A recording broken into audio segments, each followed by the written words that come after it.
ইসকনই একমাত্র সংস্থা যারা ভগবান শ্রীকৃষ্ণের নাম এবং আমাদের সনাতন ধর্মের নামকে গ্লোবালি প্রচার করছে কন্টিনিউয়াসলি। সেটা যেমন একটা ভালো লাগার দিক, ঠিক তেমনভাবে এই যে ঘরটা দেখতে পাচ্ছ তোমরা, এখানে গীতার ক্লাস দেওয়া হয়।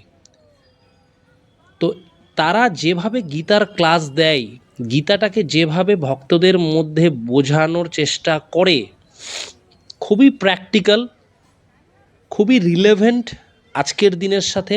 ভগবান শ্রীকৃষ্ণ 5000 বছর আগে কিভাবে লিখে গেছিলো, এত রিলেভেন্ট কথা আজকের দিনে যেগুলো সব ফলে যাচ্ছে, খুবই প্র্যাকটিক্যাল। গীতার প্রত্যেকটা বাণীকে যদি আমরা লাইফে ইমপ্লিমেন্ট করতে পারি, আমরা নিজেদের সাকসেস গ্রোথ হবে। অন্যান্য গুরুদেব বলো, বাবাজিরা বলো, এইভাবে বোঝাতে পারে না যেটা ইসকন পারে। তার জন্য ইসকনকে আমি 10-এ 10 দেব।